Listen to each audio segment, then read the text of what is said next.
Hey, beautiful. God bless you, brother, sister. Just want to encourage somebody by sharing my personal experience of fasting and prayer. So in 2015, if I remember correctly, December 2015. So I personally started my fasting from November. Then my church launched a fasting for 2 weeks in the first week of the first 2 weeks of December. So I continue. After the 2 weeks with the church, I continue my fasting, and I wanted to fast till the 31st. And everything went well. Everything went well until the 31st. On that 31st, before then, I had spoken to one of my clients as a cosmetologist who do people's hair, ladies' hair, men's haircuts, and so on. I had spoken to this particular lady who was more like a sister because she's a Christian, but she goes to a different church. And they were also fasting, and she was also fasting. So this particular person is somebody who will just drive to my place whenever she had a problem in her home, in her marriage, and she would come, and then I would take a time, even if I was working with a customer, I would take a time, even if it's 2 minutes, and talk with her and pray with her. We were supportive to one another. But this is what happened. Before the 31st, I had told her that I won't be working on the 31st.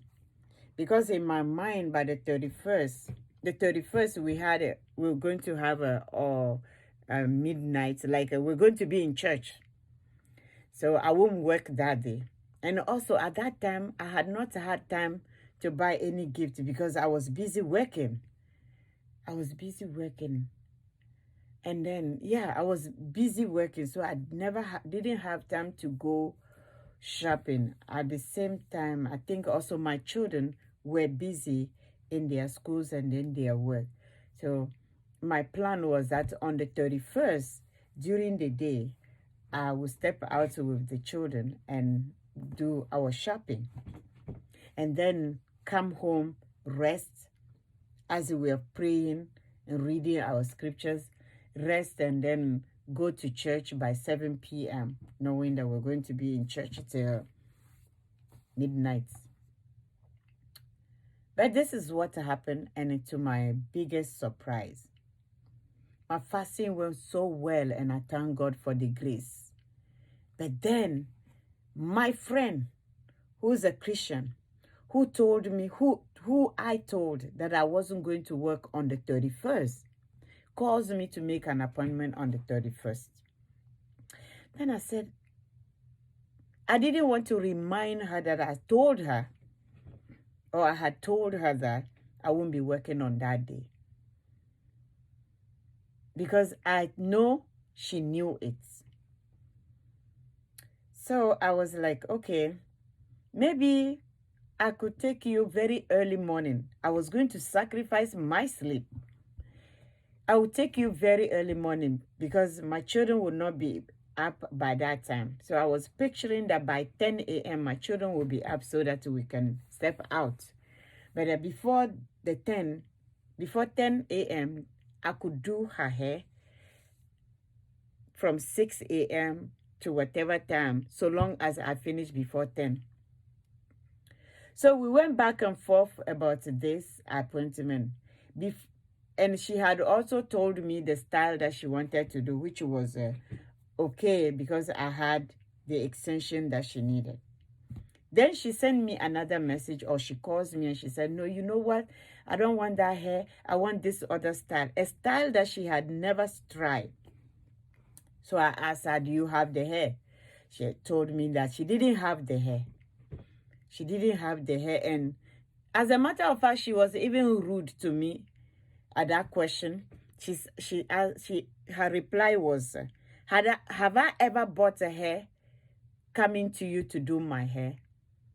Have you not been the one providing the hair? So I told her, this time that you are scheduling is a short notice, and I won't have time to go out to buy the hair. So she argued a certain way, and I understood that if I'm not careful, we were going to argue. So, or we're going to reach a point of where we get angry, and we're fasting. I didn't want that.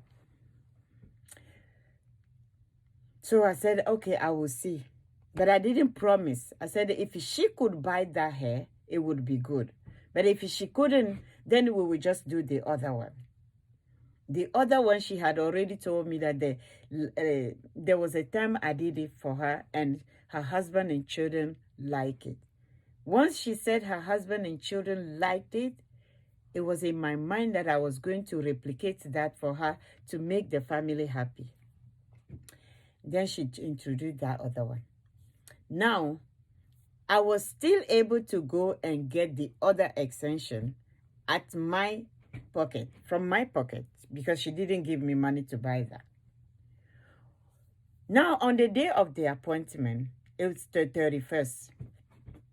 She calls me on December 30th to tell me that she wanted me to do her daughter's hair too on that day. I'm thinking, okay, what should I do to satisfy this lady? She added her daughter. I wasn't planning to do that. But I said, okay, I'm trying to be courageous, praying to God to give me the grace so that I don't argue, because I know her. I know the way she talks. So I didn't want us to go to that level of argument. I said, okay, I will do it by the grace of God. So now, what time should we do? Originally, her appointment was 7, because I knew that in 2 hours, 2.5 hours, I could be done, or the listed 3 hours, I could be done with her. So now she's adding her daughter. I said, then come at 6 a.m. On the 31st, my daughter had to go to work, and I had to drop her.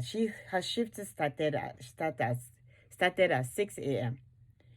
So I had to drop her, and the time to come, it would take another 10 to 15 minutes. It's a winter time. There could be snow, and there was a snow on the ground. Now I come. At that time, she had already driven here, and she was waiting.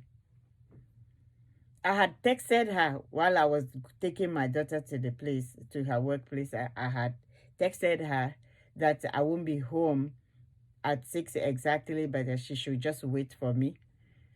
And I'm coming. I'll be there like at 6:10 or 6:15.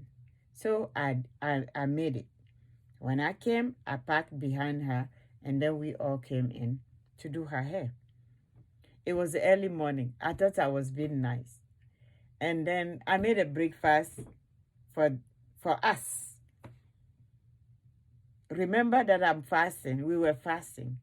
But because she brought her daughter at that early morning, I thought maybe, and I knew the daughter had not eaten, so I made a breakfast.